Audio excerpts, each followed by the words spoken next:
He's a funny character, but I actually modeled his personality after a good friend of mine named Mike. And Mike actually won that character in a golf bet with me. He said, if I win, I get to be a character in your book and I get to choose everything about him. Big wager. And I said, you get to choose two things. He has to... And I was like, you know what's funny? That was a little bit of a learning, growing experience for me, because I learned that little things like that, just little tidbits that can make a character more human, adds a little bit of color and detail to who they are. I got a book to finish. I don't want to make Jonathan sad. Thank you. I appreciate you looking out for me. That was one of my favorite parts of the book. Of all the characters that you meet, they all have some sort of depth. They matter. It's not just random NPC one with like, oh, go this way or find this thing. It's like, there was no fetch quests. Everything felt so, like you said, you've said organic a couple of times. It felt very organic, like I was talking or meeting people. Coming to you from the Endless Library, where every book is read and every spoiler discussed. Join us as we dig into the lives of fictional people who cannot defend themselves. This is the SideQuest Book Club. Welcome back, SideQuesters, to the final episode on Diorum with the author himself, Nicholas Keating Casbarro. Thanks for joining us, Nicholas. Good to be here. We absolutely loved your book. And I think I commented on Instagram saying that I really believe it's the next IP that could take off, because it's got twists, it's got turns, it's gritty. I don't think we've had a good gritty book in a while.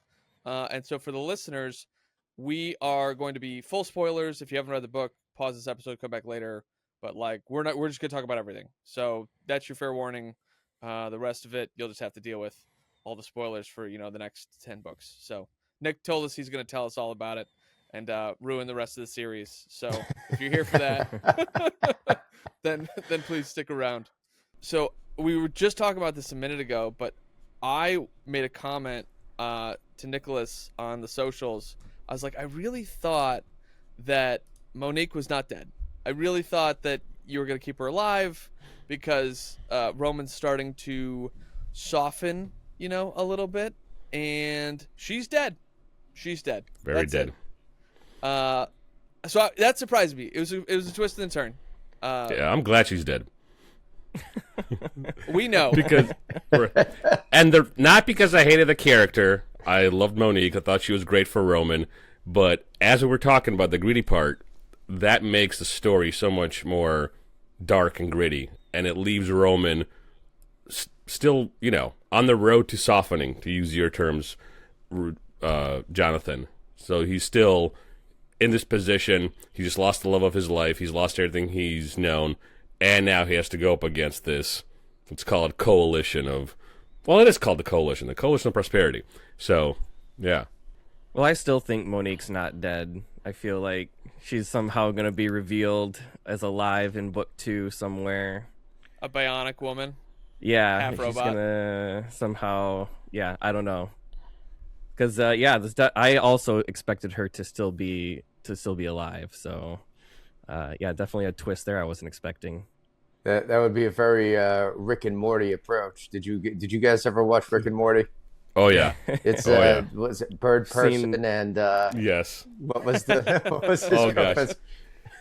Oh yeah, Tammy. Rick and Morty's one of my favorite.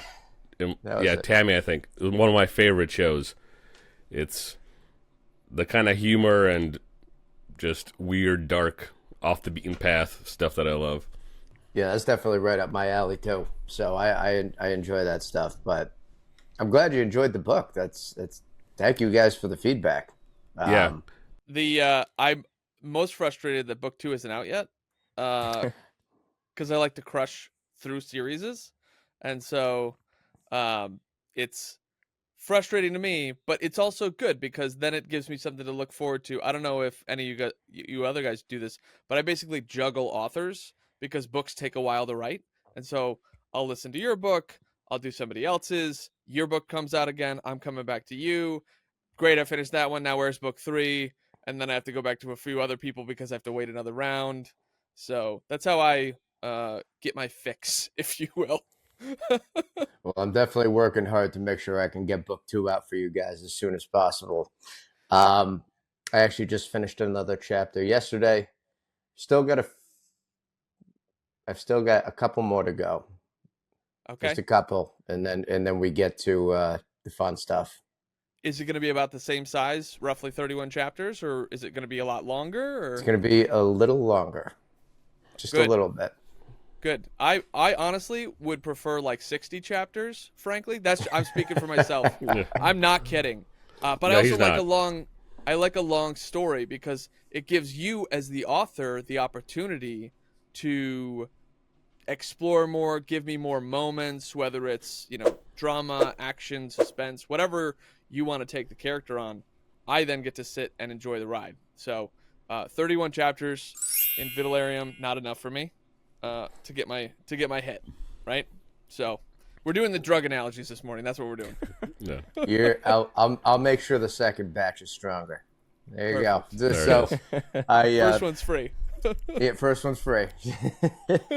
So it's going to be about 36 chapters, and I've got probably one more narrative in this story than I had in the previous one. So there's going to be a lot going on in this book, but once again, everything's going to kind of tie together throughout the story, and we're going to see some unlikely folks joining forces. And I'll leave it at that. Nice. Yeah. Well, we got that a little bit at the end of the book. The former cop, or whatever, he's kind of a cop, CP right? guard. CP guard and Roman. These two. Oh yeah, Braxton Hughes. Yeah. Yes. So he's the commander. He was the commander of Doral Station, the mining operation at Doral Station for the I called it the CPIO. So interstellar operations, yeah. And he's a funny character. I don't know if I mentioned this the last time, but I actually modeled his personality after a good friend of mine named Mike. And Mike is a little bit of a ball buster. And Mike actually won that character in a golf bet with me. Okay. Let's hear that. Where were you guys playing? How many holes? What was the rundown? We were probably 2 holes in, and I'm feeling pretty confident. I'm shooting really well that day. Apparently. And he starts throwing out bets, and at one point he says, well, I'll tell you what, if I win, because, I had a really good shot off tee number 3, he said, if I win, I get to be a character in your book, and I get to choose everything about him. Ooh. And I Big said, wager. And I said, you get to choose 2 things. And he said, okay. And I don't even remember what I asked for, but he ended up kicking my ass on the back 9. And so we're driving back in the golf cart. I said, all right, what's your 2 things? He said he has to not be able to take care of houseplants, and he hates the sound of Velcro. And I was like, you mother. Yep. That's it. But I already worked one of them in there. Nice. I don't know if you noticed that, but I did not. So as you first meet Braxton, you're on Doral Station. He's basically laying in bed listening to the Cyrus Boland show, which is basically illegal media. And he gets ready. He goes out for the day. He passes a dead houseplant. Like a dead succulent. Yeah. And then which was a gift from one of his I do remember lieutenants. that. Yeah. Yeah. And so she comes up, she walks up to him at the end. She's like, permission to speak, sir. And he's like, granted, shoot. And she goes, water your plant. Yeah. Yes. Yep. I did think that was a moment that stood out that I was like, huh. Okay. Interesting. It's funny. That was a little bit of a learn and growing experience for me, because I learned that little things like that, just little tidbits that can make a character more human, make them just adds a little bit of color and detail to who they are. That can help massively in terms of making a character memorable. And it was yeah. kind of a happy accident that I lost that bet, because I found that throughout the book, doing that with certain characters would actually make them just they would stick in people's heads a little bit more, and finding little things to little quirks to give people, and little actions, whether it's like a little tick that they do or a little the way they speak. Like Norval's a good example of that. Norval's always kind of like, it's like his brain's moving faster than his mouth, so he's always kind of like stuttering a little bit, or yeah. I like Norval a lot. I don't know if I told you, Nick, but I did tell the guys as we were discussing him. He reminds me of the Doctor from Metal Gear Solid, like the Doctor who helps Snake, and he's kind of quirky and a little mousy, but very smart, and working with Roman against the bad guys in Metal Gear Solid. Like, I pictured him in my head. Like, I had this nostalgic moment, like, to me being 14, playing my PS1 at 2 in the morning and playing Metal Gear Solid, and all I could picture as Norval would talk in any of the scenes was that guy in that game. So it was a very nostalgic moment for me. And that's awesome. I'm glad it kind of triggered that, because if you can trigger like a memory of someone with some, a personality that you create, like that's a good thing. It means that it's reading real, I guess, or at least reminding you of someone that you've seen or met before, or in this case, Metal Gear Solid. It's been you'll have to forgive me. It's been a while since I've played Metal Gear. Same. I don't it's been a long character. time. What was the character's name again? I forget the character's name, but I can look him up real quick. It's the Doctor from Metal Gear Solid, so bear with me here. Well, he's looking that up. Did you lose any other bets or have any other unique stories and how the characters came about for the book? No other bets lost. Okay, all right. I do have a couple of characters that I am basing on people I know in future books. One of them you won't get to meet until book 3.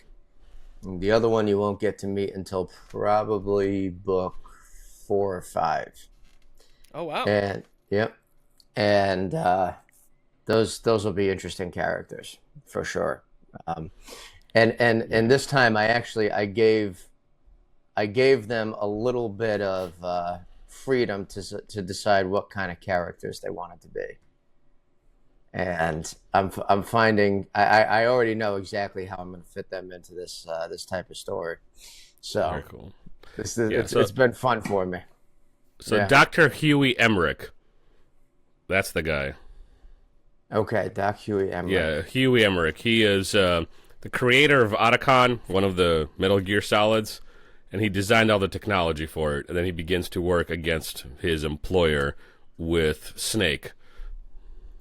Oh, okay. I do remember him now. He's in the wheelchair, right?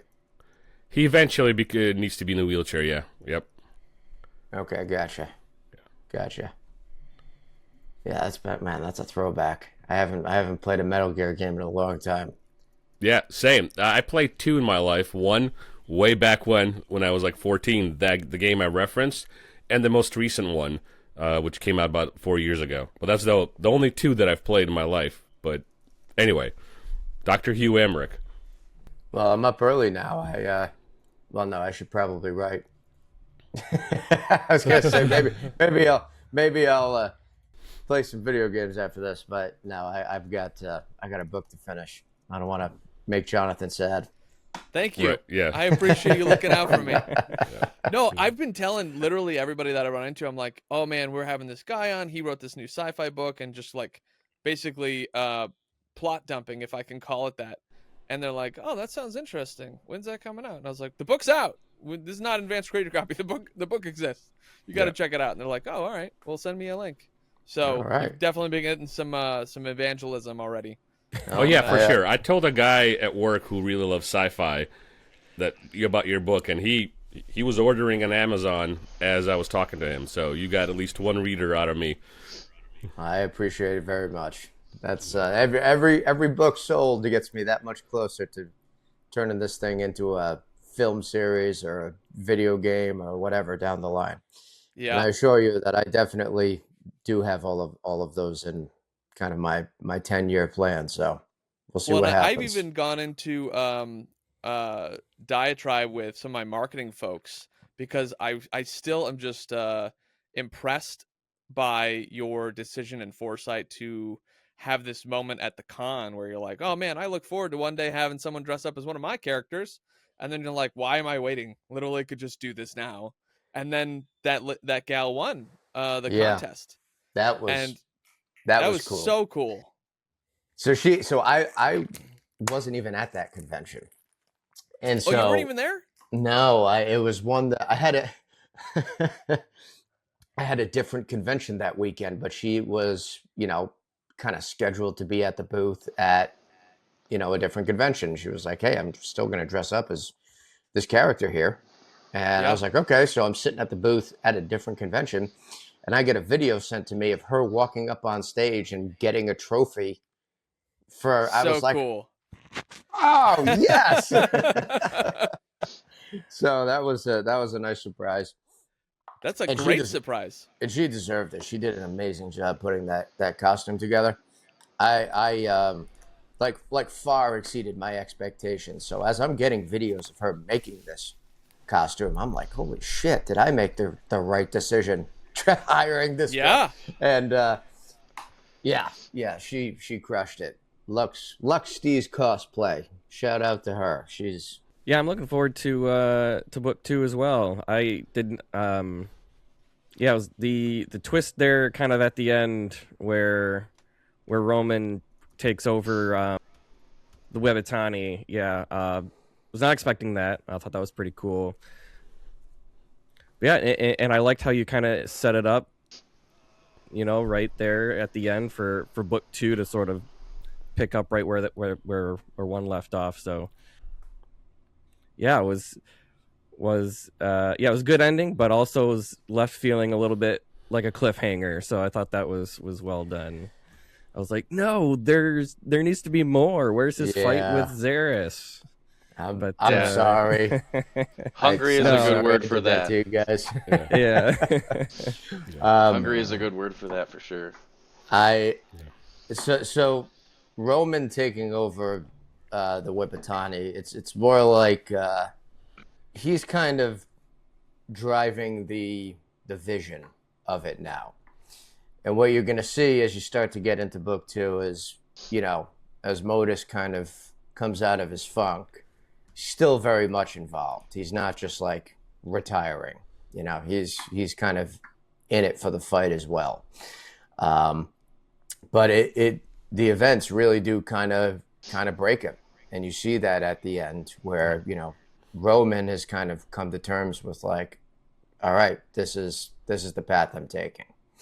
This is kind of like the incipience of his rediscovery of purpose, and he goes down into the basement and finds Modus just drunk off his ass. Yeah. And that's what I always loved that kind of like fight scene to get the truth out, between two people who know each other. And that was the way that I kind of set up this this handoff, so to speak, where Modus basically says, look, I'm not you. You, whatever this thing you've got going on is, no one knows what the hell this is.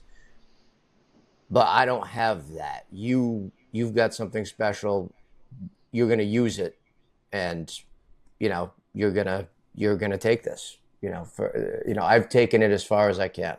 Now it's your turn.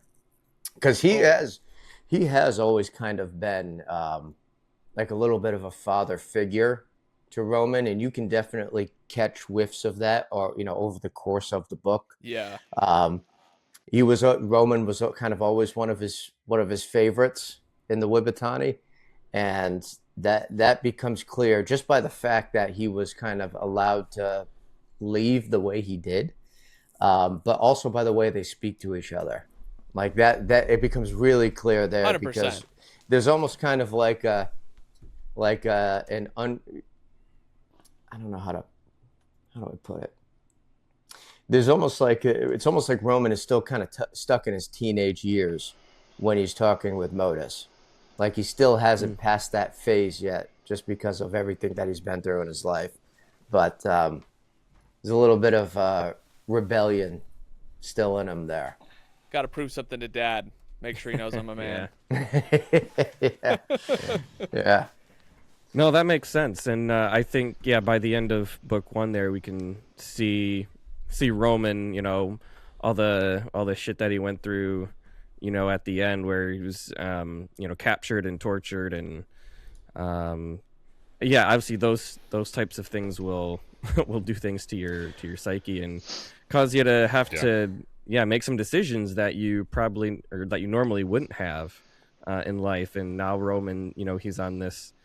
I don't know if the vengeance quest is right, but he's definitely out for revenge, for Monique, and so he's finally, it seems, got this goal in mind, this force that's driving him. Whereas I felt like earlier in the book he didn't, he was just sort of floating through life, taking jobs here and there,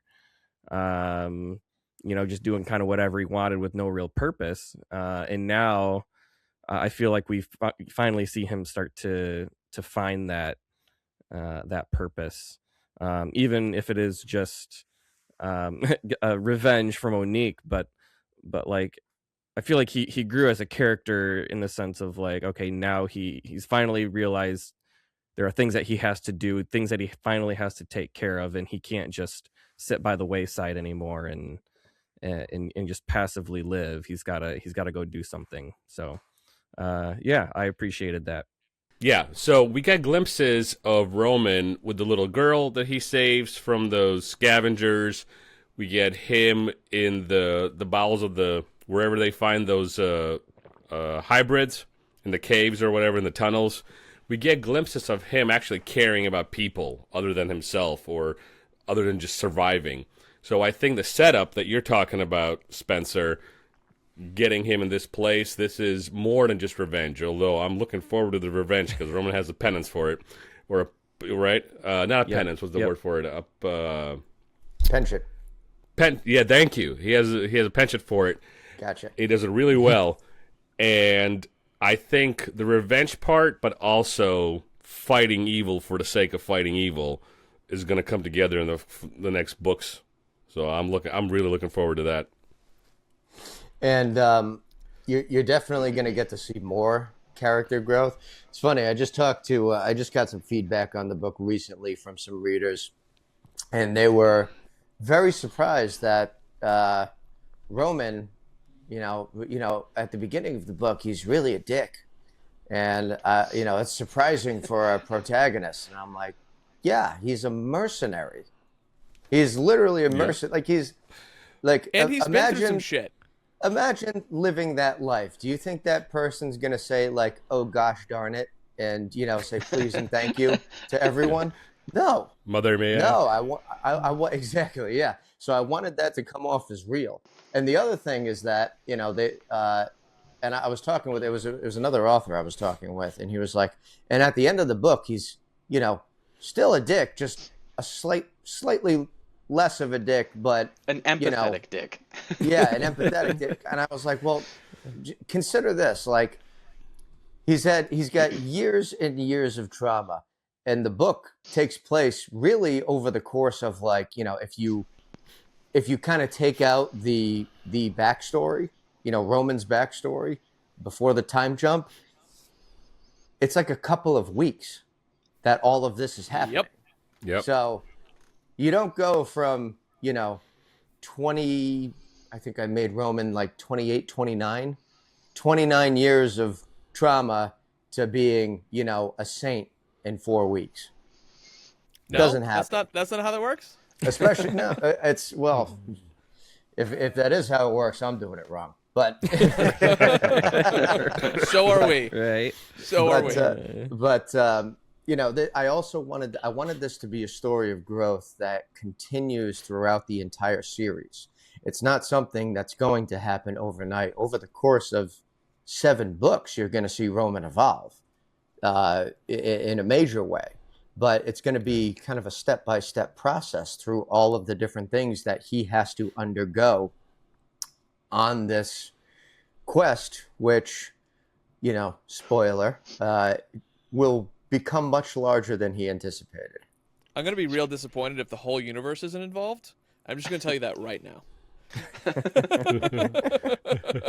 Vitalerium as a substance.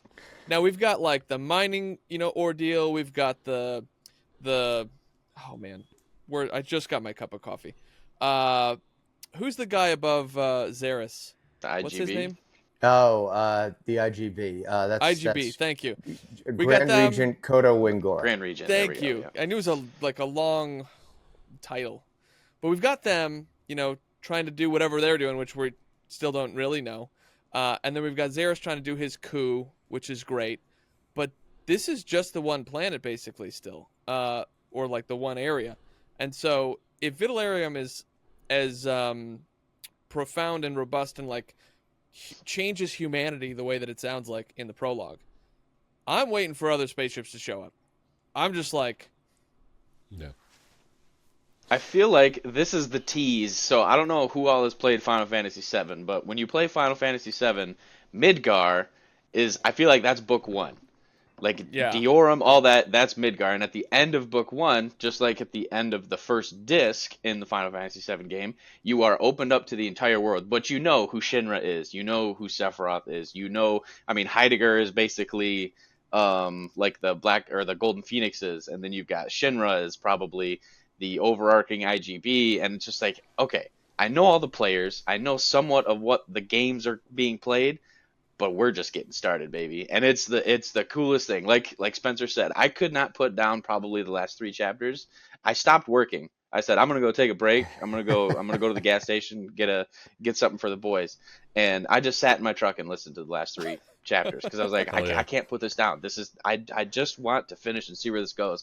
And then it finished, and I was like, no, I want more. I want it all. I want it all right now. I was like, man, I can't wait for Saturday. Well, I'd say Matt and Jonathan, you've got some very It's an interesting thing you think might be brewing. I'm waiting. Look, I can already tell like how great of an author you are just by reading the book. And like, again, for anyone who's tuning in new, this is Nicholas's first book, and it reads like it's his 5th, right? Like, we still know that he's got some stuff he wants to do, but a lot of writers don't put in the nuance of like, hey, this guy had a succulent. Hey, here's a little sprinkle here and there. You talked about quirks earlier, and I wanted to circle back to that. Like, how are you deciding as an author, like, which quirks to give your characters? Do you try some of them out and then they don't work and you're like, nah, that's not good, and you have to do kind of like a rewrite for the through line for that guy or gal? Or do you just like, it comes to you and you're like, oh, this is right? It's a little more organic. Sometimes it just kind of comes to me as I'm writing the character. So I give, for every character that I create, no matter how small of a role, if they have any sort of speaking role in the book, whether they appear for, 3 pages or, 15 chapters, I write a backstory for that character. Very cool. Before I even start writing them. Once again, that includes, the character, their name. I always pick either a person I know or an actor or an actress so that I can visualize that person. So and I search far and wide to try and find like someone that like fits what I'm going for with that character. I write their backstory, and I write the theme that they kind of embody. So like what they represent in the book. And if I do all of that before I even start writing the character, I feel like the dialogue that you get from them feels a lot more real because it's based in something. I can imagine Absolutely. Like, all right, this is what this character this is what this character's life is like. This is what they are like. I know how they would talk, or at least I could imagine more clearly how they might interact with other people. And then the quirks, the things like that, the little things that I want to add, they become more apparent as I'm, kind of going through and writing them. And so that's kind of my process for character creation. And like I said, I feel like it's helped me to create characters who are definitely profoundly different from one another. They're kind of like easily identifiable. And that was important to me, considering how many characters and how many kind of moving parts I had going on in this story. So yeah, it's more of like an organic thing that just kind of comes up from, creating their character. That was one of my favorite parts of the book too. Of all the characters that you meet, they all have some sort of depth. They matter. It's not just random NPC one with like, oh, go this way or find this thing. It's like there was no fetch quests. Everything felt so, like you said, you've said organic a couple of times. It felt very organic, like I was talking or meeting people. I mean, all of the concert and everything too, like when you met Nails and Dieter and all those other people, like Nails. Yep. And also the audible performance was gorgeous. So it was good. perfect. It was So amazing. good. I want to talk about that later on too in this video. Yeah. But shout out when to Michael Neeb, my voice actor. Yes, He's fantastic. he was awesome. But when you're talking to all these people and he whips out like the Australian accent, like we've all got our own Australian accent in our head, but being able to hear that too on Audible, it was perfect. So yeah, every character just has so much more depth than I'm used to, like reading these kinds of books, to where it's like, all right, well, this is a person. I hope they don't die. Because I've been scarred. We've all been scarred by Game of Thrones. So Yeah. I like to meet characters and know the characters and hopefully see them live. Yeah. Yeah, Nails was a particularly fun character to write. That was I was proud of him. Yeah, I enjoyed him as well. Yeah. I thought people would. Again, just disappointed to see him die, but yeah. I thought was he would have been fascinating. more like after the first interaction that he was just going to be the, not ditz. What's the right word? Just kind of the not Comedic comic relief. relief? I didn't think he was going to be the comedic relief. He ended up being the comedic relief, but I thought he was just going to be more of like a pokey asshole and just bug Roman a bunch, like especially Hell on yeah. mission. After Which he he called definitely Valyria, Oh, yeah. Yeah. After he called Valyria, he's like, I don't want this coke head freaking riding with me. This is terrible. And then he shows up and he's doing bumps off of his guns. I was like, this dude's wild. Yep. It's Ozzy Osbourne, the mercenary. This is nuts. My favorite part about Nails was, all right, we're not going to use grenades. We're not going to go in loud. The first thing that guy does is just takes a bump and just lobs grenades everywhere. Crazy person. And great.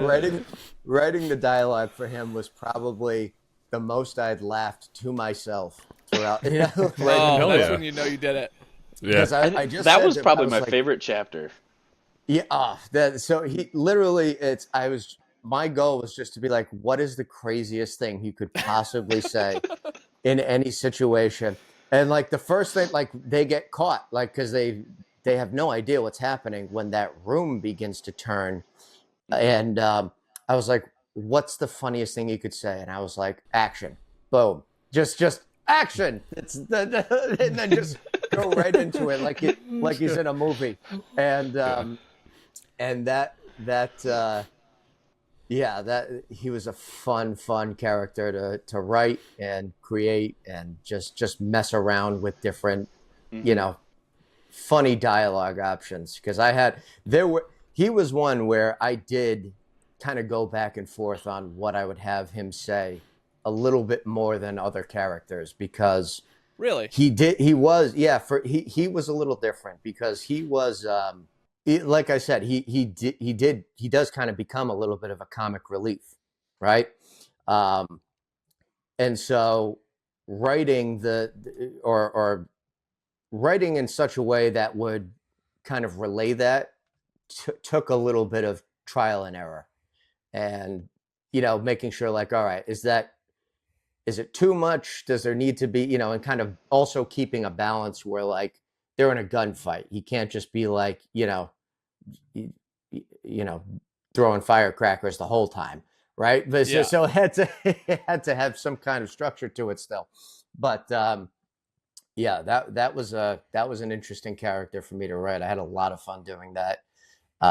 Another one of my favorite scenes that I wrote, in terms of like fun I had just in the writing process, was Roman's flashback scene to his drunk night out with Monique. Did you guys like that one? What'd you think of that one? I mentioned this in the last recording we did, how you took something and made it unique, but we knew that it was it was both flashbacks and this like hazy recollection after a night out, and you're like, because a lot of us have been there before, and it's just Hangovers, like, baby. what It was the hangover chapter. happened? And it's just these Never flicks, and you're like, been there. How's that happen? yeah, okay, yeah, sure. You didn't live a precarious life. Tell you in the what, past. Slava, come to Michigan. We'll show you. All right. But it was unique, and the writing of it too, just like going through, and it's a snippet here and a snippet there, and it's like, oh, there's a little bit. I love that. I love when authors go, I'm going to try something a little bit new. I'm going to try something that's a little off the beaten path, but still communicating in a way to the audience by that uniqueness. Loved it. Absolutely loved it. Yeah, that and trying to find a way to do that for kind of his brownout scene was a fun process for me, because we've all been there. Yep. I had quite a night out myself last night. Speaking of, so but hey, if you want to write, you got to live, right? So Yeah. I enjoyed There you go. I enjoyed the night after, or well, it was many nights after. Roman wakes up, and I'm blanking. Monique's father calls. Goodness, why can't remember the guy's name? Modus. Thank you. Modus calls him, and Roman is trying to hide the fact that Monique is there. Yeah. Hiding the fact that Monique is there. She walks in He's like, topless. yeah, and she's like, "Hey," and then Modus is like, "Hey, tell Monique to come too," or whatever he says. And he's like, "What?"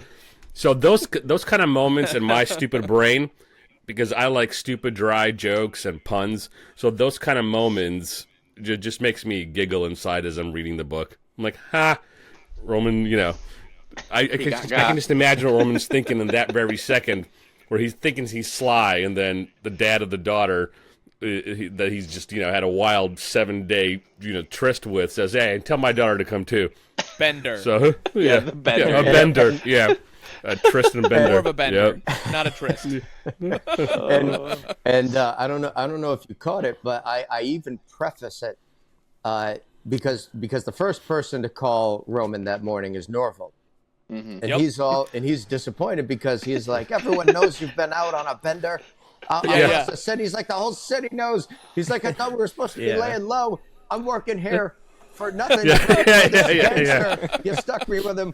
And he's like, and Roman's like, calm down. I'm going to do something. He's like, wait, did you say everyone knows? And he I noticed Hang on a second. Modus is ringing in. I got to hang up with you and talk to Modus. But no, I noticed that as the reader outside the world. I noticed it, but I imagined Roman not making the connection. He's like, yeah, Norval, shut up. I'll take care of it. So Modus calls him. He's like, yep, everything's fine. We're ha. And I don't think in his drunken, the way I imagined it, I don't think in his drunken mind or his drunken stupor he actually put the two and two together. At least that way I read it. It's more funny for me that way.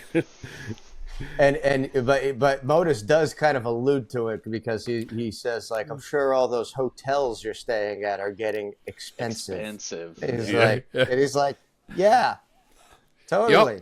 Yep. I'm broke. Man, I wish I had a job. The Monique Hotel. It's difficult. It's backbreaking work.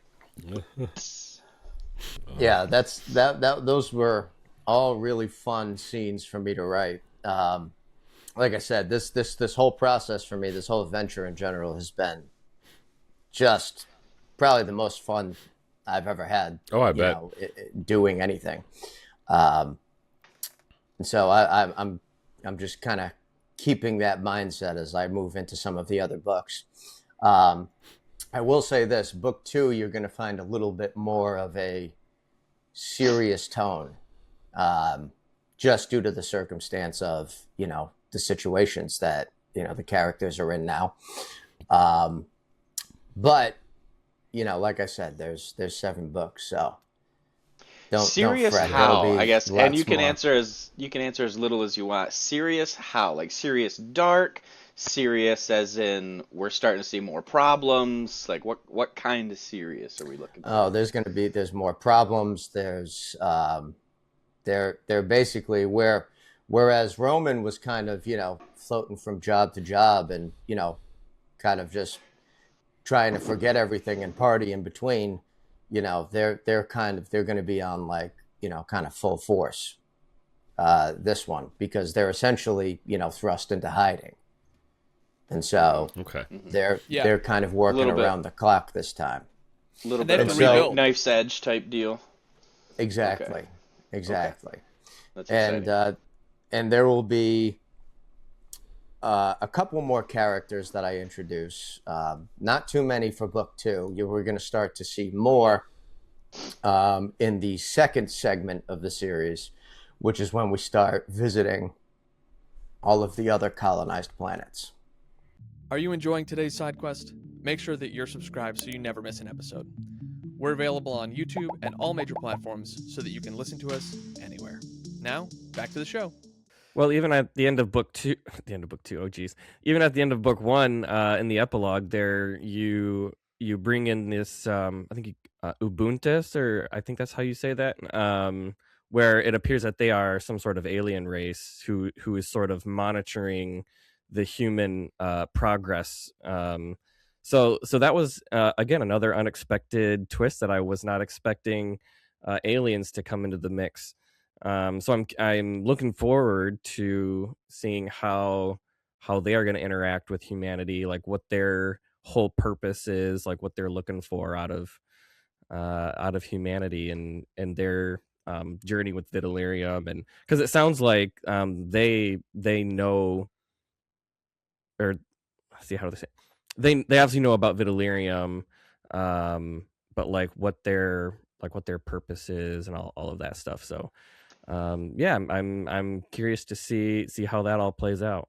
It Are almost they seems different like than the the glyph? aliens have known about humanity longer than we think too. Not just since they're on Yep, Diorum. yep. It's like they've moved from Earth to Diorum, and we've been watching them this whole time, several thousand years later, and this is becoming interesting. So some like either higher power alien race, or I'm excited. There's so many. Yeah. Dude, I could Yeah. glaze They're this the book guys all day. providing commentary in the beginning of the book, right, Nick? When we talked with you in the interview, and I said I love the commentary about humanity, they're the people providing the commentary. Am I correct? In the beginning, You are correct. Excellent. You are correct. I love so it. That's why I said, I when I mentioned I write in the omniscient perspective, I do it for a reason, and that is the reason, is because it's basically through the eyes of the watcher, right? And you get to learn, you get a snippet of what that is, when I talk about Ubuntu using they call it sight diving, and it's almost like we'll call it like a remote viewing Astral technology. projection Okay. kind of stuff. And kind of. And you I don't want to give too much away because we really dive deep into it in the coming volume, and but you'll also notice that they are familiar with Roman's affliction, or not his affliction, but his particularly what seems like a unique interaction with Vitalerium. And I don't know if you caught on to this, but I mentioned that Ubuntu has a number of perfectly circular discs in her stomach. I did catch that And- there. She and, was, I don't know. We're worried about that, or concerned maybe. Yep. Not so much concerned, but that what I was alluding to was that she actually has the same thing that he has. It's a familiar diagnosis, is what it seemed like. It's She it's is also familiar with that situation. we won't call it a diagnosis. We'll call it a gift.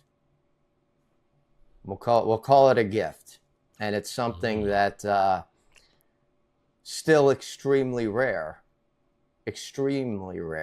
but is more familiar to a race that has maybe been around for a bit longer.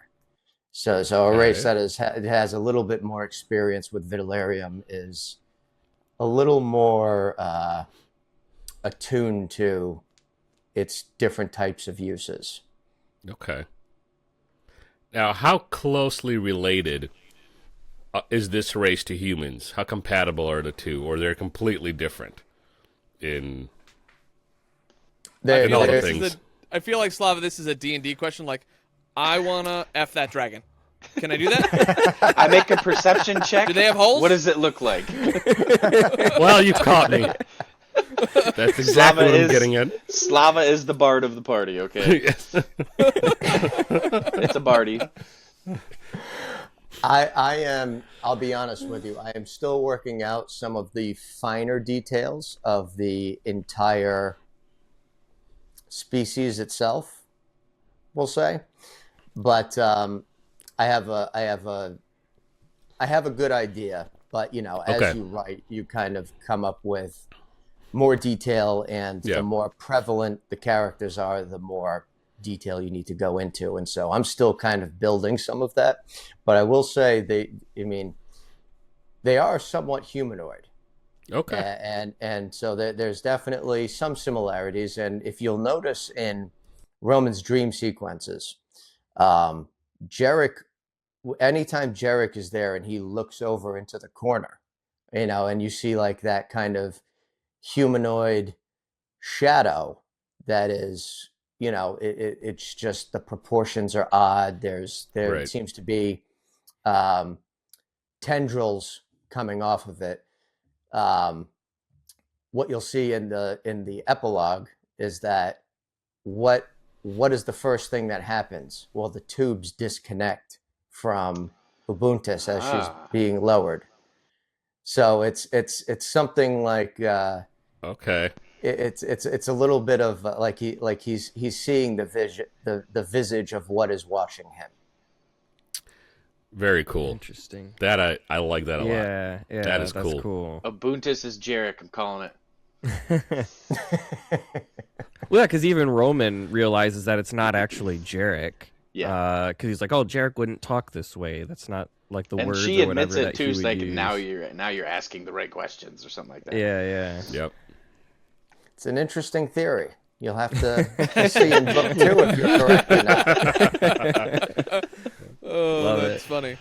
So I got a question. Does Zerus have family, and does Roman get to do to Zerus's family what he did to Monique? Zerus It's probably had too on the family. nose, but Rayfo, Jonathan, Rayfo. yeah. So Zerus is kind of we'll call it the last of his kin. So his father was the previous overseer of Diorum. Mm-hmm. And I dive into a little bit more of how Zerus kind of ended up taking his seat after he died, and why and how. But Zerus is in a lot of ways kind of similar to Roman. He doesn't have a family that he's necessarily beholden to. He's kind of, entirely, we'll call it, political career focused, and that kind of creates a monster. I won't say that You don't say. particularly creates a monster, but because his father Ganon definitely had a hand in that, and I explained that in one of the chapters. I believe it's when they're testing the voice, which is that orbital kind of laser cannon. And he tells Daruk the story of the first time Zerus killed someone, and how it happened, how he gets the scar on his hand, and Yeah, so he's definitely been a psychopath in the making for quite a while. But Yeah. yeah, but in a lot of ways, like I said, they're similar in a lot of ways. They've both experienced a lot of trauma and a lot of pain.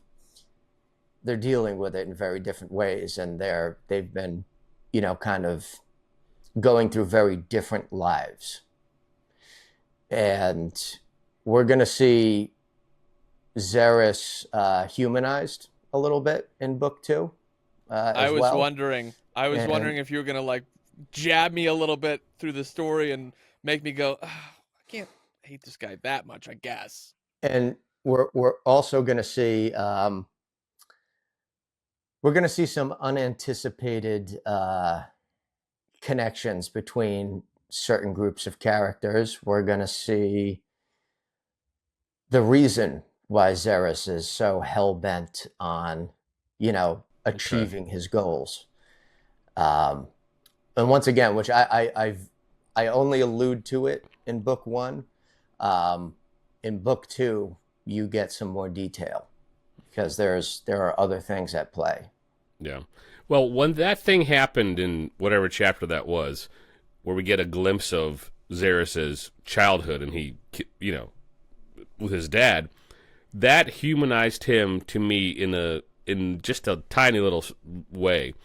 And that prompted the question that you just answered. I'm like, I wonder if we get more of him in book 2 or 3, but the story, the arc, the origin story of Zerus. Because that's one little event that already prompted a lot of questions in my head. Because that's a traumatic event. You're 9 years old, and your dad does that to you. That's a great, dark. I don't want to call it. Maybe this, for lack of a better term, a great inciting incident for his origin story. And so I'm glad that we get more of that, of his childhood and his rise to power in book 2. I'm very interested in that. You definitely get a little bit of that, and Okay. it's usually it's going to be through conversations with his new chief administrator, Okay. who also has an important role, which I will not divulge at this point in time. Excellent. It seems like you've got a lot of foresight on a lot of these characters that we've been introduced to so far. How do you balance what to reveal and what not to reveal? I know you've got a lot of books, a lot of content coming out. How do you keep, I've never written a book. How do you keep readers engaged and wanting to know more about like these characters without revealing too much? It's a lot of just trying to find the balance between revealing just enough and revealing it through characters as they are discovering it themselves. And so, like, let me find an example of that. So, like, for instance, in terms of discovering what's going on, who the Vitalerium mining operation pirates really are, why there's potentially Vitalerium missing, and discovering that it's being stockpiled, and what is that for? What are we leading to? How are we putting the pieces together? You're seeing Arpin Delgado kind of come to all of these conclusions as he's basically, spying on the overseer and trying to figure out what's going on. So finding different ways to reveal little bits through Zerus's conversation and pushing the puck forward kind of little by little with each kind of interaction, you end up getting the full story. And just because there were, and a lot of that comes down to the editing process as well, because I kind of have it all up here as far as, what I want to do with, the reveal portions, but to make sure that it comes off appropriately in the book, that takes a severe amount of editing. And I had a really good editor. His name is John Smith. most generic name in the world. And, Sounds fake. But great guy. Is very collaborative. But there were parts where he was like, "Is this what you were going for?" And I'd be like, "Oh, actually, no, it was this." He was like, "All right, well, this is, you don't give quite enough here. You got to give maybe a little more." Or like, "Hey, this is really obvious, like maybe a little too on the nose, maybe dial that down a little bit."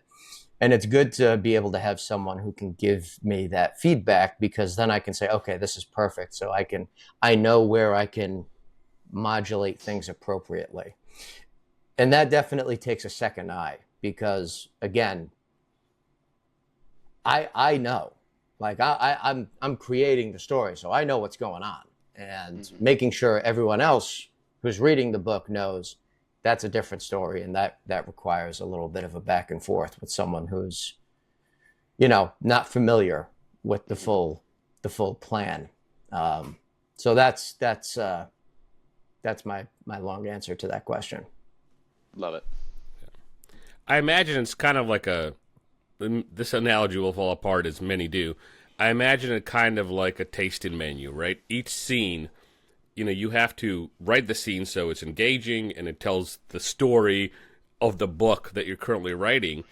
But there is hints, if you will, or allusions or foreshadowings. And I imagine it as a tasting menu. If you have this tasting menu, we're going to do something from South America. And all the dishes that come out are just bits and pieces of, for this example, South America. And then you get the full course and you're like, oh, okay. So they have vegetable dishes and they have fish dishes and they have this. I know, very loose analogy. But I imagine when writing those scenes, this is just a little piece of the full meal. And that itself has to be somewhat engaging without giving everything away. You can't just pile all the dishes into one bowl and then serve it, right? Am I kind of getting there? Because I know that's yeah. And that's why you never start with dessert. Yeah. Right. You never get to the good stuff first. You gotta weasel your way. You gotta eat your vegetables. Sticking with food analogy, Slava. I love it. Yeah. I'm getting really hungry. Yeah, the dessert is the epilogue for sure. Mm-hmm. Yep. Very, very tasty finish. Yep. So no, that's a good analogy. That is a good analogy. Yeah. Absolutely. So, Nick, I have a question. You'd kind of talked about the inspiration for some of your characters is just based on people that you know. I'm curious if there's as far as the idea behind the book, and you mentioned earlier in another in your first episode where you kind of had some inspiration from Asimov and some other authors. I'm curious if there's any other media or authors or anything that kind of served as inspiration for this book, or maybe kind of talk about how did that idea come into how did this book, the idea for it, the story, how did that all come into being? Yeah, so I mean, there's definitely a number of other authors. Frank Herbert for sure. Arthur C. Clarke,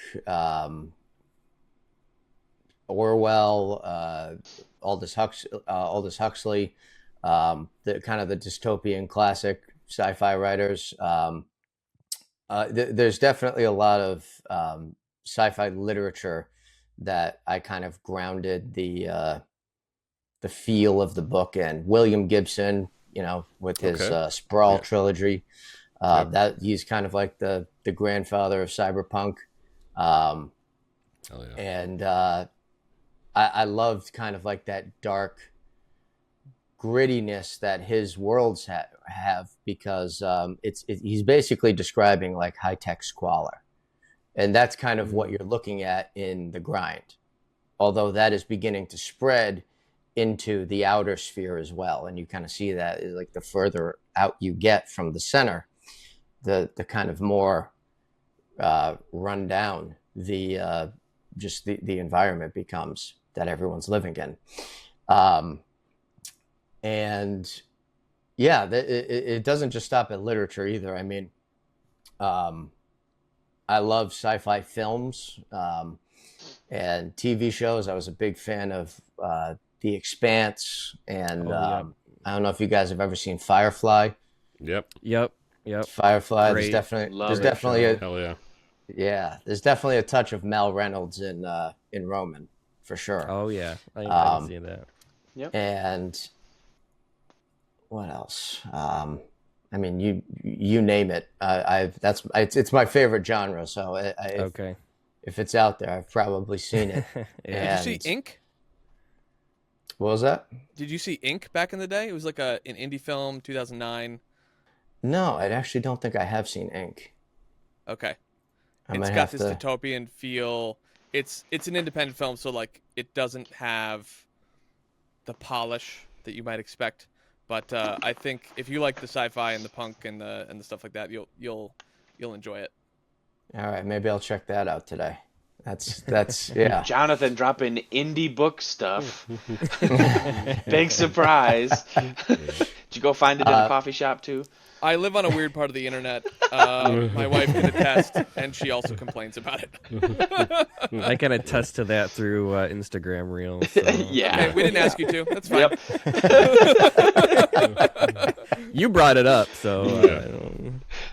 I also like. I mean, it's video games too. I mean, I'm a huge sure. fan of Mass Effect. Hell yeah. and, Beautiful. Halo and all those kind of games. Prey was one that I really enjoyed. I don't know if you guys played that one. That was Prey a was really fun one. fantastic. That Love was Prey. very well done. Yeah. It was amazing. And then there was an old game. It was probably the first sci-fi game I ever played. It was an old PC game, and the game was called Freelancer. Okay. Interestingly enough, but you in that game, it was like one of the first games where you're a freelancer, so you're basically doing odd jobs, but you have a ship, you're a ship captain, and you're going to different planets and doing different missions for all of these different factions.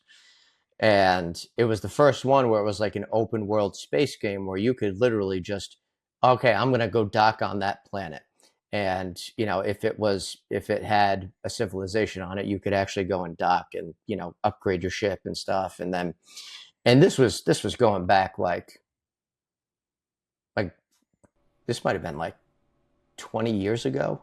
Wow. This was an old game. And actually one of the creators of that game is now the creator of Star Citizen, which is that Really? new one. That's yeah. Mm-hmm. So Wow. he made Freelancer back in the day. Star And, Citizen's a big one, yeah. yeah, I still haven't played it yet. I really want to, but I just my time is like I just don't have any Yeah. time lately. 2003, Freelancer came out. Yeah, there you go. Yeah. 22 years ago. Wow. Yeah, that was a good one. And my father actually was playing that game because my father was a police officer, and then he retired after like 20 some odd years on the job, and he was like, well, now what do I do? So he just started playing video games. There it is. What a great and retirement plan. Oh yeah, so that and bringing us to track practice and everything else. Me and my brother bugging us all the time, but he would he was playing video games, and so I would play video games with him, and he was not like as tech savvy, so he'd control a couple of buttons as he was doing a mission. He'd be like, all right, hit the missile button, and I'd hit F to fire a missile, or like, oh, I need to heal the ship, hit the nanobot button, I'd hit Z, and and then eventually I was like, I'm gonna make my own profile on this, and so I started playing, when he wasn't. So that was like one of the first sci-fi games I played. I love that. My dad and I had a similar kind of relationship when it came to video games. He didn't play a lot, but when he came home, we had it was called Splinter Cell. It was Splinter Cell on the computer. Yeah. Oh, I love And Splinter Cell. I love it. It's one of my favorite series. And he would control the mouse, and I would control the movement. And for some reason, that was the most intense. Like we were just looking like 5 inches from the computer screen, and it was just so intense because like, all right, move, no, don't move, don't look that way. Wait, I need to see what's. Oh my gosh, it added the element in a stealth game like that. It added another element of just intensity. And my dad and I got so sweaty playing Splinter Cell. It was Splinter Cell, and then Splinter Cell Pandora tomorrow. When that game came out, he actually took a couple days off of work, and we played it. Like I stayed home from school on a awesome. Friday. And we played it together. It was fun. Yeah, that kind of playing, that'll dial you in. Oh yeah. You gotta be in it together, right? So that's kind of funny. Yeah, very similar. Mm-hmm. Yeah, no, that Freelancer game reminds me a little bit of No Man's Sky. I don't know if you've played that one at all, but yeah, another exploration. Yeah, visit any and every planet you can think of, star system. Very, very cool. Yeah, there's another one I played that was a little more recent. That was right up the alley. Outer Worlds. I loved Outer Worlds. I loved the kind of comedy element that is kind of overlaid on top of that future dystopian world. Like that was a fun game to play. Actually, the new one's coming out, isn't it? The second one just came out, I think, in October. To pretty good, pretty good reviews, pretty good acclaim. So I haven't had a chance to play that one either. Although I haven't very played much it. like to. It definitely, like, I could see some stuff going back to the book. I could see some, like, it made me think of Outer Worlds when I would play some of the, and bringing Nails back into it. The comedic relief that wasn't overwhelming comedic relief. There was still suspense, there was still intensity in the situations that were around when he was in the narrative. So it was like, oh man, that's kind of funny. That brings me back to Outer Worlds, because I played the piss out of that game when it first came out. I couldn't put that game down, just like I couldn't put the book down. It was so much fun being able to see all of my favorite, like sci-fi things, like Mass Effect, like you said, Halo, all of these different things I see in this book, but I don't correlate them to where it's overwhelming. The book is still the book, and it's not like, oh, it's just a knockoff of Mass Effect or Outer Worlds or anything like that. It's a great amalgamation of a new story and narrative that I cannot wait to keep diving into. I had a very good time reading this book, and I couldn't wait to talk to you and ask all these questions. So, thank you, Matt. Appreciate that, man. As Jonathan says, I'm the resident sci-fi expert. I'm a huge Star Wars nerd, so I've got all the sci-fi stuff. That's awesome. So, Nick, can you give me your dreamscape of what your video game is going to look like? So we're talking about video games. So like, what are some of the fun things that you want to see in your video game? Next year. I'm gonna like try and say it's coming soon. I know it hasn't started, but I want a little tasting. I would love to see this as like one of my favorite games that I ever played was The Witcher. And Great game. The way that game, so if you were to take like the grittiness of cyberpunk, kind of that street level view of the future, right? The kind of the political interactions, the kind of far-reaching, spacefaring civilization where you're going from planet to planet, from like Mass Effect, and the abilities and the third-person viewpoint of like a Witcher game, where you're able to level up your character. Maybe Roman is able to become more proficient in his use of his Vitalerium powers. That would kind of be my ideal game. So you have, you'll eventually you may or may not have a ship. So, having the ability to upgrade that, have, spacefaring battles, go to different planets, be interacting with all of these different governments and factions, and, doing missions across space, but also being able to have a character that can upgrade his own stats and skill sets, and giving him kind of some very interesting abilities through the interactions that he has with Vitalerium. If the Vitalerium game comes in, I want to be able to ride Rooster, and I want to be able to go fast. Hell yeah. Me too. I love it. That's one of those moments, again, for my dumb brain and my kind of comedy. The fact that he thinks Rooster is a ferocious earth animal. I thought that's the greatest thing ever.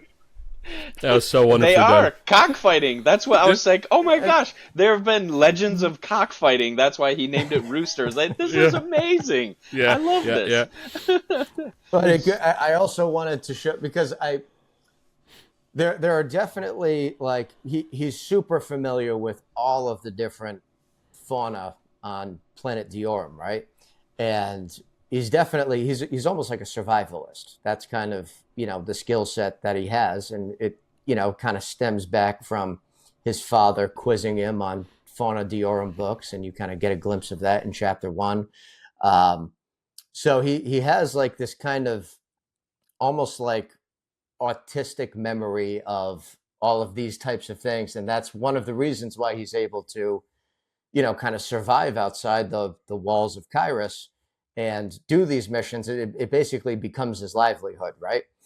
But I also wanted to show that not only is there like an interest in other things, but there's also a lack of knowledge in places. Like, so the Still a lot to explore. Yeah. So I think I think I described like the salesman who like sold him the bike, like described it as some ferocious earth beast, and he's like, all right, cool, that sounds metal. Let's name it Rooster. And he's having no idea that it's like, compared to the things that he's fighting, it's one swift kick and no more Rooster. So, Yeah. But so yeah, little things like that are fun to write. Also, I'm from Rhode Island, and the state bird is a rooster. Okay. Oh, interesting. Okay. So factoid. Just a little factoid about where that may have stemmed from. Well, I have a question for you about the aesthetic of the book. We talked about this when we first interviewed you, a while ago now. But like the aesthetic of the story, you mentioned goth, neopunk. Like, can you unpack that for the people listening to this episode? How you came up with that? I think you even coined a term that was called gothic punk, right? Am I remembering correctly? Cyber metal. Cyber metal. Yeah. Tell us more about that, because Spencer and Matt haven't heard it, and I want them to get some insight into that. Yeah, so I'm still, I'll be honest with you, I'm still working on defining the exact look of that, and I'm trying to find, I'm finding inspirations all over the place of little things that are ultimately going to kind of build into that, but it's almost like more of a, it would be kind of like cyberpunk mixed with more of like a gothic industrial type of look, like aesthetic. So definitely still a lot of neon. We're still talking squalor, but in terms of, the outfits, the kind of general clothing, the way that some of the buildings are built, it's going to look a lot more intimidating. A lot of use of like black, a little bit more mechanical with some of the way that some things are built. And that is going to be, once again, kind of the majority. Whereas as you start to get closer to the center of the city, you're looking at more of like, your beautiful kind of utopian, quote unquote, right, type of future look. And yeah, so again, it's something that I'm still kind of defining in terms of the actual aesthetic of, that term. And it's not a far departure from cyberpunk. It's just more metal. Love it. Yeah. Speaking of metal, there's the part in the book where they're drifting from club to club, and Monique's in like the the club scene or whatever, and then he walks into like this heavy metal concert, and you write it. I can't remember what it is, but Roman's just like, yeah, this is the song of my people. Did you write that with like any personal experience with that? Because I love metal, and whenever it's like, babe, listen to this song, and she's like, I mean, it's nice. It's not my cup of tea. Some Rage Against the Machine shit. Yeah. Yeah, I'm a big metalhead. I All love right metal. on. So actually, like, I have a playlist that I listened to when I wrote the book on Spotify, and it's got all of the music that I listened to while I was writing it. And it's a lot of metal, a lot of like dark electronic, like dark clubbing type of music, like all this like really heavy kind of what I would imagine music to sound like in the future. And some of it's just like weird stuff, like stuff that I had to kind of scour Spotify to be like, Yeah, what's the I'm here for it. weirdest, Send most it over to me. I love it. futuristic? Techno Yeah. metal is like one of my favorite subgenres Oh, yeah. of metal. Like Crossfaith, I don't know if you ever heard of Crossfaith. They're Japanese. I think I have a couple of songs on the playlist. Yeah. That is what I vision as music in the future of like a cyberpunky type of place. It's techno, it's metal, it's party. Like the song Jaeger Bomb by Crossfaith perfectly embodies that scene. They're drinking in a concert. It's heavy metal screaming, but it's got techno beats. I'm like, this is the coolest thing ever. This is what I envision the future music to be like. So I love metalcore too. So like you'll see like a lot of like Parkway Drive on the on the playlist, and a lot of stuff, which I love Parkway Drive because of the kind of the themes that they sing about too, which definitely matches up with the themes that I discuss in the book.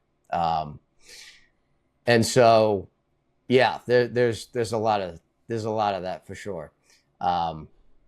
Some of those club scenes I wrote, those were very, very fun to write.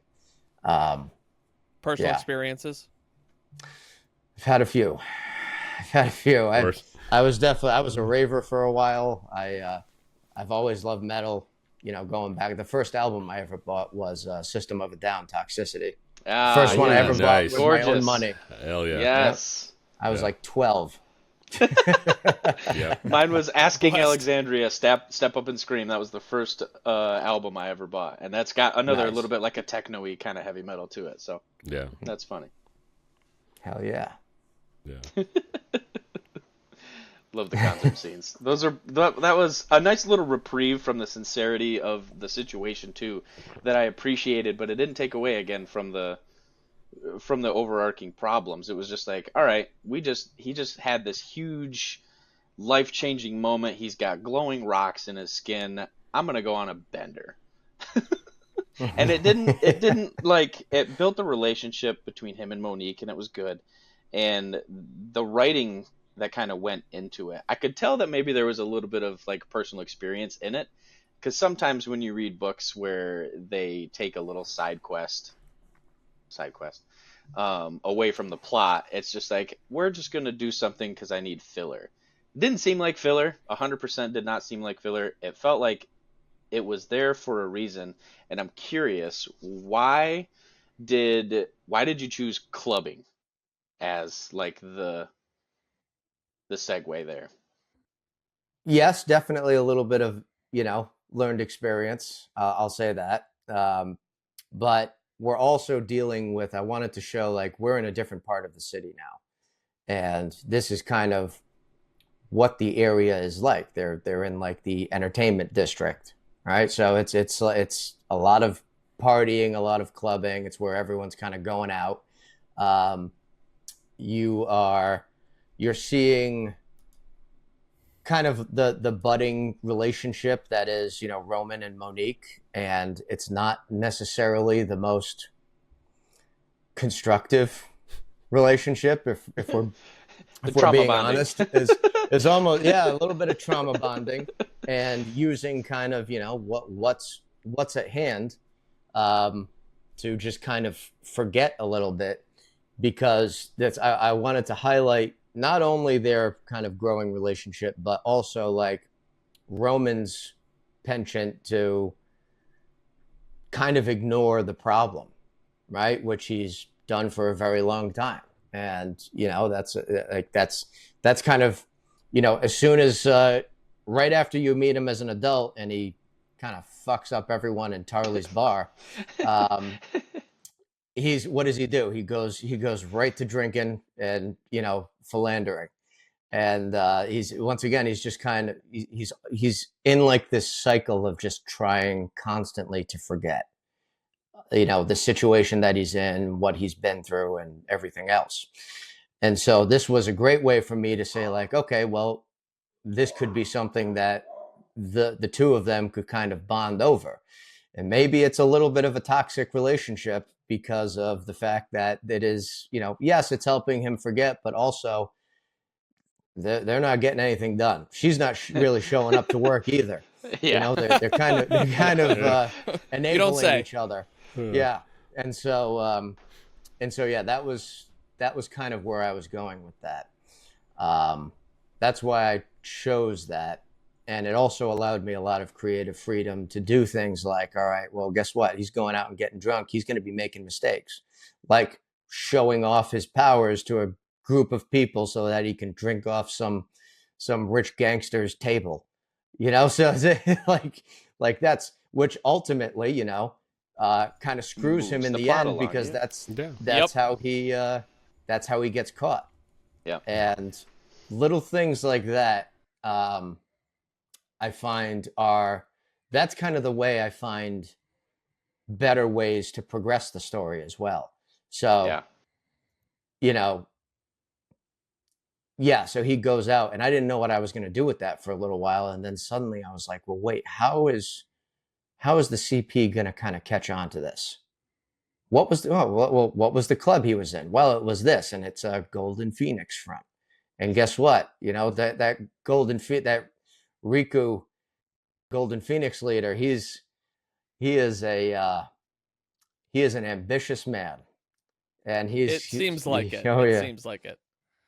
And so it's certainly not the end of the Golden Phoenix either. We're going to see them a little bit more in book 2 as well. You know, taking on some very interesting roles. So that was my follow-up question too, is to be like, did you write it with the intent of like, all right, we're going to go through this and then it's going to move the plot forward, or is it, I'm just going to write and see where this goes? So it's a little bit of both. Like I said, sometimes I do just kind of like write and see where it goes. And then other times I'm like, okay, I need to be, you know, revealing certain things in the scene. So let's really put a lot of thought into how we're going to do this in a methodical way and what we're going to connect to that. And so I find it changes. It changes depending upon kind of what's required. And sometimes the pieces just fit together in a way that I did not see. And I'm like, oh, that's perfect. That's how I'm going to make it work. And that's a perfect example of how that kind of came about organically. I wasn't really sure how I was going to connect the coalition forces basically coming after Roman, until I kind of thought back and I was like, what do I have at my disposal? And I was like, oh, perfect. He was around in a club, and guess what? He got videoed. A potential mole in the Wibitani ends up basically passing on the information. Yeah. So yeah. I got a question about Roman / Monique / this toxic relationship you mentioned. How much, because you work in medical as an industry, how much psychology did you do in terms of like going through, oh, here's what Roman's been through versus how I want him to grow? Or is it just all organic for you? I mean, a lot of it was organic. I wasn't doing a whole lot of psychology research. That is not to say that I haven't, you know, taken courses and all that kind of stuff in the past. Like I was on a doctorate route when I was in college. Okay. I had a minor in psychology, and that makes sense. I did not get the minor in psychology when I graduated. because, and this bugged the shit out of me. One of the courses I took was, it was actually, I was a freshman and I was in a class with all seniors because I had screwed up how I signed up for classes. I had signed up really late and there were a bunch of classes that were filled. And I was like, all right, well, how do I fill like another psychology thing?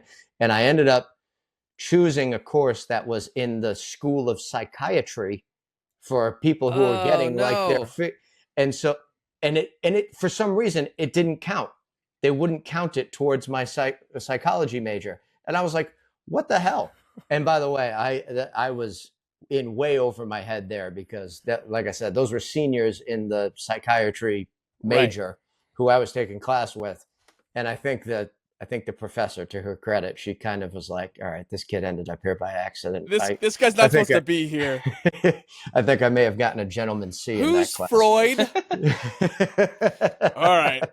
I wasn't that bad, but I was definitely in a little over my head. Like we were doing role plays for how to deal with like unruly patients and things like that. And I was like, I just turned 18 3 weeks ago. Oh. So, or 19 or whatever it was. I don't remember. That's funny. But yeah, so there's I definitely have like a history in a lot of that stuff. So it's something I certainly enjoy. But as far as like getting nitpicky with the like the types of psychology I'm implementing, that I would say is a little more organic. And I feel like, I mean, you can pull from past experiences. Like absolutely, I've certainly been. I went to college. I've been in toxic relationships before. I know what I know what that can look like. So yeah. So I feel like I didn't really need to do a whole lot of research there. A lot of the research I was doing was more on the physics and kind of the hard science side of trying to put this world together. That's where a lot of the research really came in. So yeah. I would say that you did a good job. So I've read a lot of psychology. I didn't get a minor in it. It was just something I do for neither fun. did I.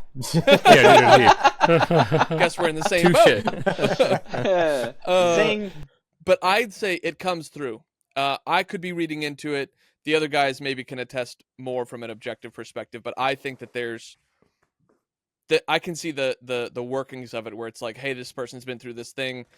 Even to something you mentioned earlier, you don't become a saint in 4 weeks, right? Like this all goes on. He's got to process his stuff. And so that's one of the things that I'm looking forward to in these subsequent books is this idea of like, he has a lot of shit to work through, but like the author is taking him on a journey like, oh, he's softening here. He's still an asshole over here, but like he is softening on this side, where he took care of the little girl and things like that. It's like, okay, because that's how we change as humans. We have these moments we go, I don't have to make the same decision I made before. Oh, this decision made me feel a little bit better, or I wanted to protect her, or whatever his motivation is that we get to engage with. It's like, oh, there's more to live for. There's a regaining of purpose. And I think that another underlying thing with your book that spoke to me is I really believe, and if any of our longtime listeners have been listening, I constantly talk about like purpose and will and like your desire to have this higher there's got to be another word for purpose, but there's not right now. So just like a bigger thing to live for, and that drive from within you that keeps you going during the biggest dips of your life and the hardest moments that you go through. Because like, look, life's hard sometimes. Like, I don't care who you are, what you're going through, life's hard. And that's the beauty that I love in sci-fi and fantasy is like, okay, it makes you feel like you're not alone. Even if all your friends are busy and whatever, and you can't hang out with them, you can't spend time with them, you don't have family. Like, there are other, I'll use people, right, who've gone through worse or the same, and you can go, okay, I'm not alone. I feel seen, right? And I think that even though Roman's scenario is unique, it's also relatable to us as humans. So, good work on you. I really appreciated all that stuff. Thank you. Making a character's kind of decisions come off as real feeling. Going back to kind of the psychology thing, a lot of that is really coming down to, once again, the character creation process and making sure that they're well defined. Because if I kind of know what they've been through, I can, and if you have the ability to kind of put yourself in someone else's shoes and say, like, all right, well, what would they do in this scenario given everything that, you know, kind of forms them, that it seems to have, I guess, created characters that are making decisions that kind of, I guess, fall in line with whatever, you know, psychology circumstance, you know what I'm trying to say. Being I human, guess being it kind of relatable. keeps them on track, right? Yeah. Exactly. It keeps that on track. So that's where a lot of that stems from, is the character creation process. Yeah. Who do you think your most challenging character to write was? Oh, that's a good question. Spencer with the hard-hitting questions over here. Probably Zerus. It's kind of hard to write a Zerus. psychopath, isn't it? Yeah, Because they don't feel human sometimes. Right. But yeah. It's writing him was, I would say, a little tougher because I had to try and find small ways to humanize him while still maintaining kind of that overarching, this guy is like, he means business. He does not mess around. He is, and also I wanted to kind of affect like the young leader syndrome, because he's not I mean, like, there are some people who are in the government who are, like, you know, in their 70s and 80s, like Arpin Delgado and Tomlin Cornathus, who is, you get to meet him a little bit more in book 2. He's an interesting kind of, like, you know, former military, hard-nosed, like, always got a scowl on his face type of dude, and you get to dive into him a little more. But I wanted to, Zerus is only supposed to be like in his late 30s, and so, but he's ruling a planet, and so what is that going to do to a person who, you know, may not have the same type of wisdom that, you know, someone who is much older would have? And typically, I can't remember where the quote came from, but it was that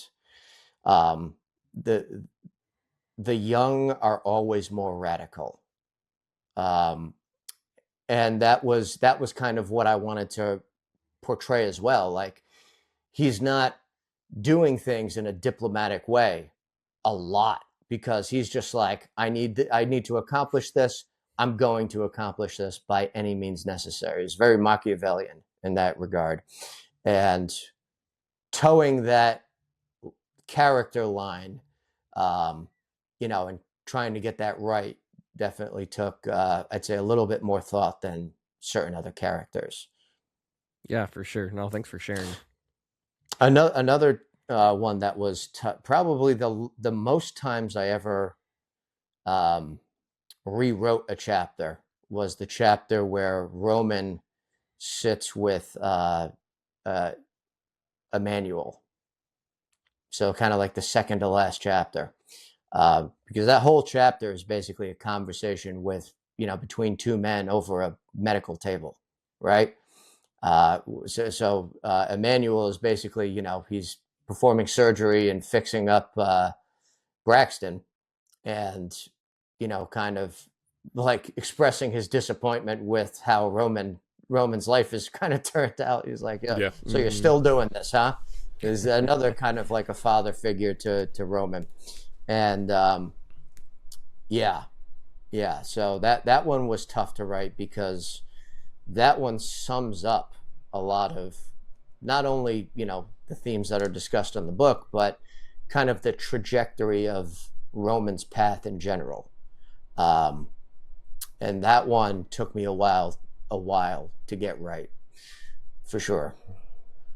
Yeah, that chapter seemed very monastic, I guess, and like he's very much like a monk. Emmanuel was very wise and thoughtful father figure that he didn't have in Modus, or since his actual father in his life. So I really appreciated the depth to the conversation that he had, and you could tell that there was a very strong relationship between the two of them, even when you flash back to like Emmanuel's mannerisms and how he reacted to what things Roman was saying, and then how Roman reacted to things that Emmanuel was saying in the third person and the narrative too. So it definitely seems like that would be the more challenging one to write, but it was written very well.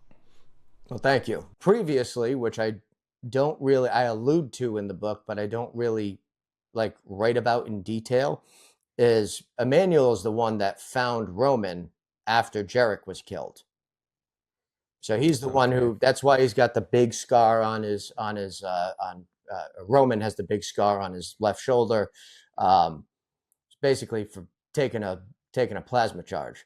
And Emmanuel was the one who basically fixed him up, and that's how that relationship kind of started. So if Modus to Roman, let's put it like this: Modus to Roman is discipline, whereas Emmanuel to Roman is philosophy. He almost Emmanuel a little bit reminds me of almost like a Mr. Miyagi from the Karate Kid, where he's just like trying to get, Roman, trying to talk sense into Roman, and Roman's just not listening. He doesn't understand why he has to do all of these things. Wax on. Yeah, Why? exactly. Yeah, that doesn't make any sense. Just tell me how to fight, but Emmanuel, he's patient with Roman even after 10 years or whatever it's been, 10 orbits. He doesn't get impatient with Roman. He doesn't just kind of give up on him or anything like that. So yeah, I appreciated that, but you also reminded me a little bit of Mr. Miyagi there. So Emmanuel is cool. very, very big picture character. Emmanuel is. I have a question, a little bit more lighthearted, for lack of a better term. I really like your naming conventions, because you have some names that are definitely not Earth names, right? Or what we would imagine as Earth Western names are. And then some names like Roman and Monique. Like, I know a Roman, I know a Monique. So I like the way you did that. I'm wondering, how did you decide, like, the naming convention? How did that come about? That is something I'm still trying to figure out myself, if I'm being honest. I wish I had like a defined protocol for the way that I name things, but I really don't. I will say this: sometimes when it's more important names or more important characters, sometimes I do a little bit more of like a deep dive. Like I think I may have mentioned in the past, like the planet Diorum. Diorum in Latin means of the gods. And I named it that because when they colonize the planet, they find all of these ruins from the Gleph. Was what the civilization, that's what they call the civilization. And the Gleph are no longer there. There's nothing there except for a whole bunch of different alien creatures that kind of want to kill you. And so that's why I named it that. That's Australia. Everything wants to kill you. It's like Australia. Yes, It's yeah. Australia. Yes, Diorum is the Australia of our galaxy. And A whole new perspective on this book now. But so, and then other times I'll just kind of take a moment to think, and I'll just say, oh, that's it. That sounds right. Like sometimes it's just a memorable jumble of letters that fit together in such a way that I'm like, that's perfect for this character, for whatever it is, whether it's just the sound or something about it. It fits for that character. And so that's what I'll go with for those characters. So sometimes there is, some kind of depth to the meaning behind each name, and sometimes there isn't. Yeah, sometimes it just sounds right. Works. Yep. Yeah. I wish I had a better answer for No, it. that's a perfect answer because it doesn't have to be. It doesn't have to be better. It is what it is, and I was just curious because I found that fascinating. Because you read other sci-fi books, and the names are not Western or Earth-like at all, or you read fantasy books and they're definitely just made up names there. for good or bad or indifferent. And here you got Zerus. I don't know any Zerus, but like I said, I know like 2 Moniques and I know a Roman. And so the combination of regular names, quote unquote, and more sci-fi names, I found very neat. So, Well, if you think about it, names kind of come and go too. So Yeah. who's to say that there might be another surge of Romans 700 years in the future? Absolutely. Right? And right. And I also think that like a kind of juxtaposition of some more common names with some just made up names or much less common names, I think that also it makes them more memorable as well, Yep. rather than just having a jumble of things you need to remember. There's kind of like there's Roman, and then there's Monique, and there's and then then there's Norval. Like, Yeah. that's an interesting name. And I actually there was a guy I used to work with whose name was Norval. And, Okay. Really? that's just I used his name. I was like, Was you he a got nerdy physics. chap? No, he was a good dude. I was like, dude, you got like a physicist name. And Yeah. Yeah. There it is. boy Yeah. did it. Boy did it. Yeah, real great. good guy. I That's actually great. spoke with him recently, and he was Okay. like, "Oh, dude, you used my name. You Tuckerized me." I was like, "Yeah, man. Tuckerized me. Hell yeah." Yeah. Yeah. Well, the thing is, now that it's coming to me right now as we're talking through it. This is Earthlings. Yes, it's far in the future. Yes, it's on a different planet, but it's still Earthlings. So some naming conventions in world would, like you said, continue through the future. So that makes sense now. A little bit of ancestry Yeah. callback. Yeah. Yeah. Yeah, that's it. Earth is still alive and well. Yeah. At least that's the way I wrote it. There you go. I want to talk about the Golden Phoenix ceremony.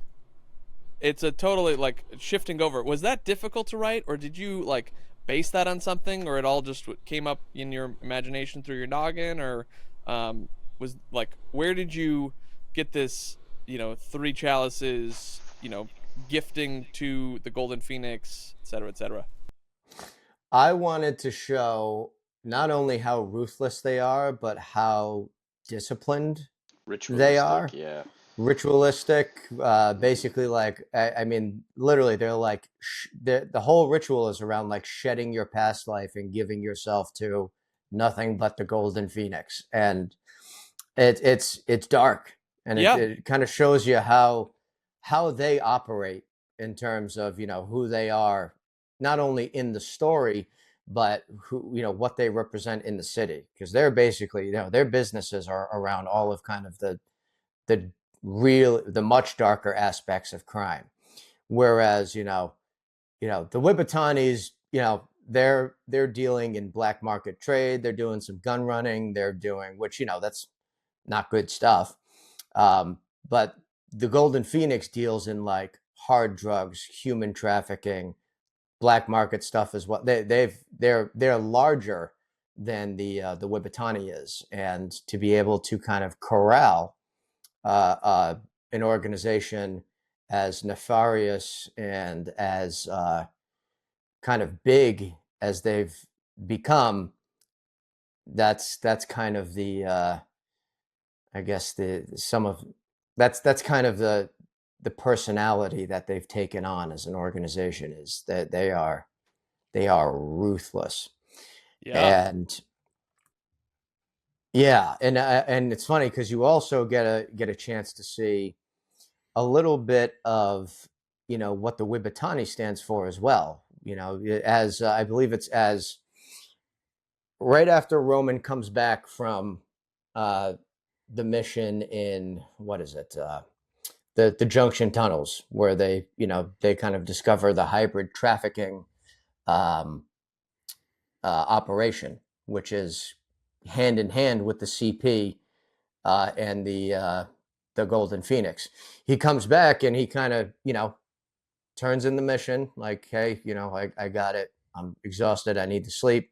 You get to see how kind of Modus is like putting his actions on a pedestal to some of the recruits, and then he walks downstairs and the recruits are actually kind of they're getting ready to do whatever training they're going to do, and they're reciting their kind of mantra, which is all about just like basically like live free or die. Like, we're not relying on the state that doesn't give a shit about us. We are going to build ourselves up by being proficient. We are going to do whatever it takes to, grab a piece of that pie. And yes, it is certainly capitalistic, but there's also like a, I guess there's a touch of honor that's kind of worked in there, despite the fact that they are thugs, right? But if you have your pick of faction, I mean, you can kind of see how drastic the two are, juxtaposed to one another. And then, yeah, I think some of that came from I've done martial arts like my whole life. I started with Taekwondo when I was a kid, and I did that for many years. And then I went to boxing and kickboxing. And then I did a short stint of Muay Thai when I was in college. And I did Brazilian Jiu-Jitsu most recently after that. I actually need to find a studio closer to where I'm living now. So I missed that. I really enjoyed that one. But when I was, yeah, It's hell fun. yeah. It is. It's fun.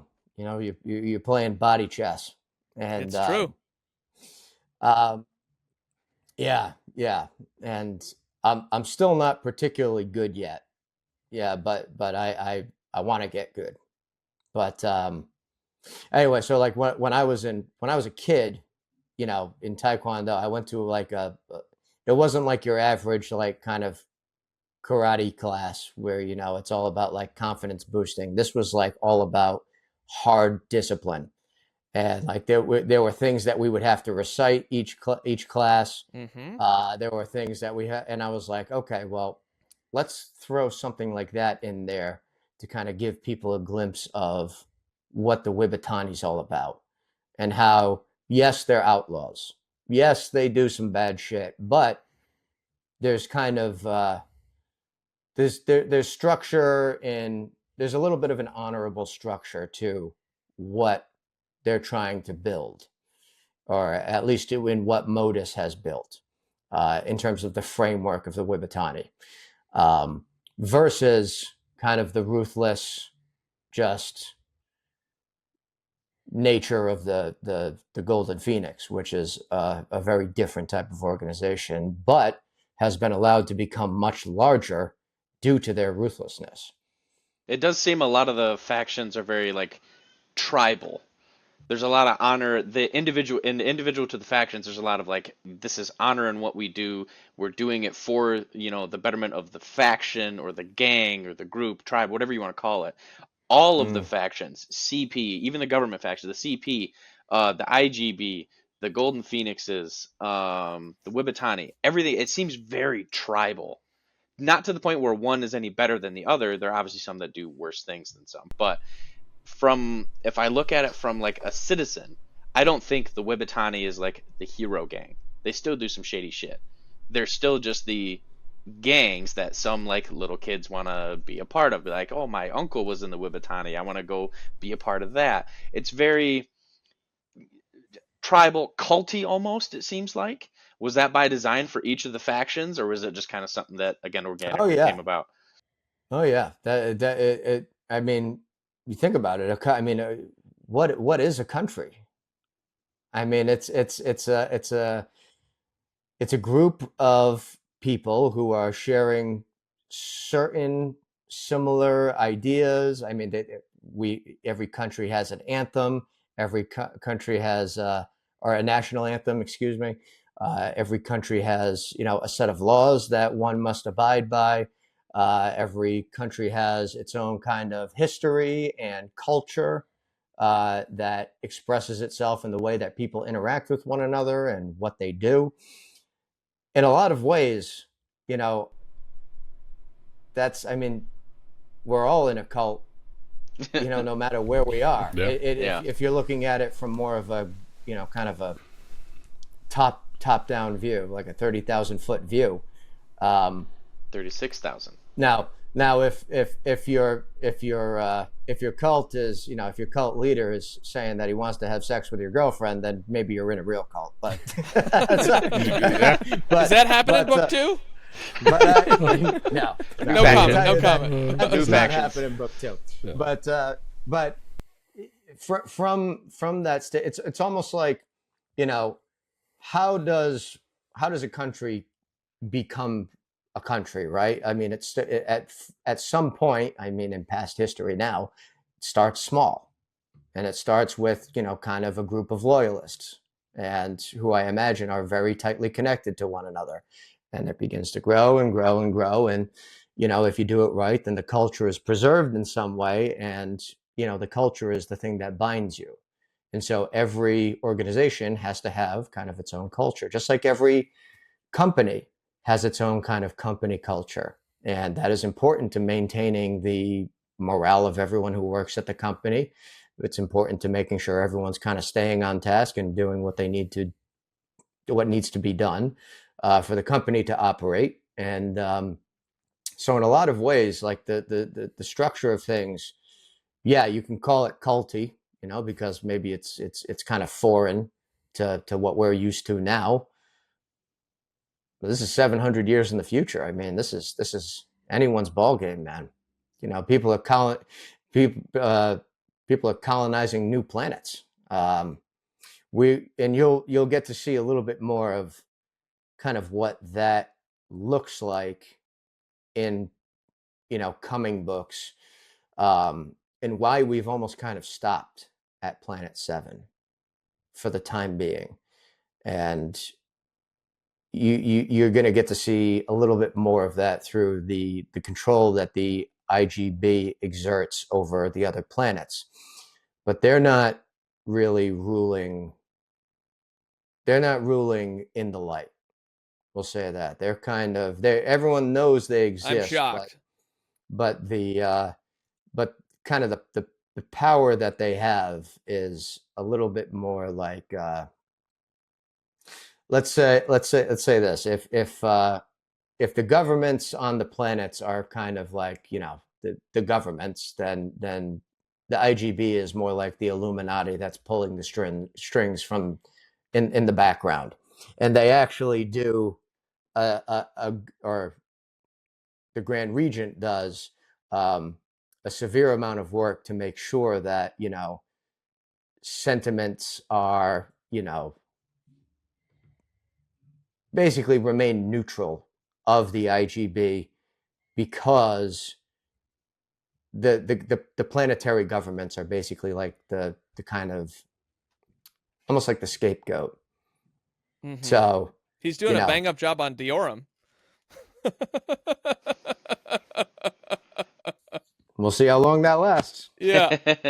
I'm so excited. I really want to see the IGB just come and like crush Zerus and then have himself uprise again. I'm looking for that strong tension here, Nick. I'm just waiting for it.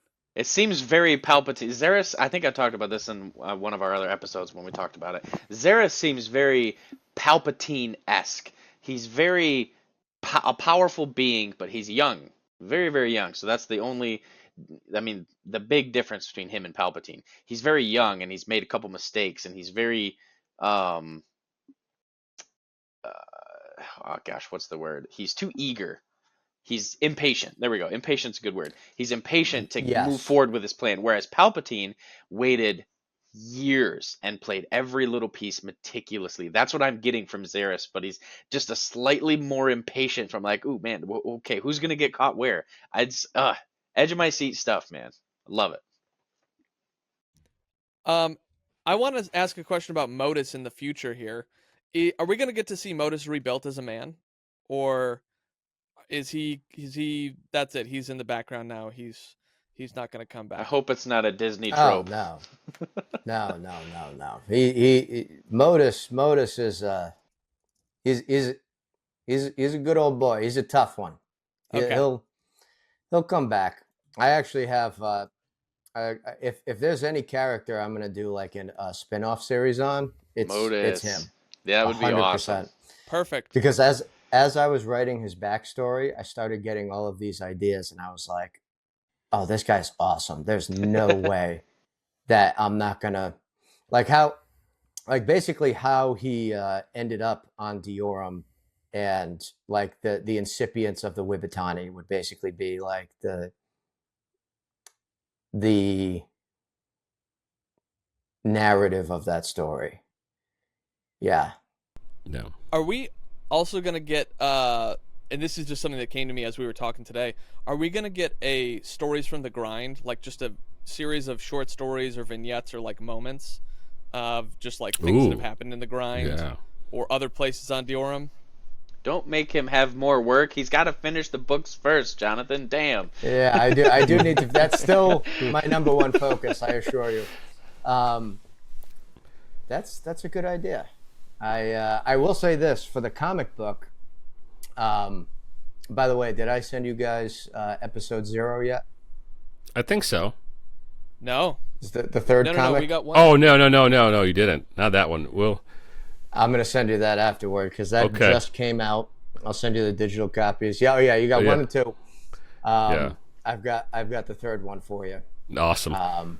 Blessed.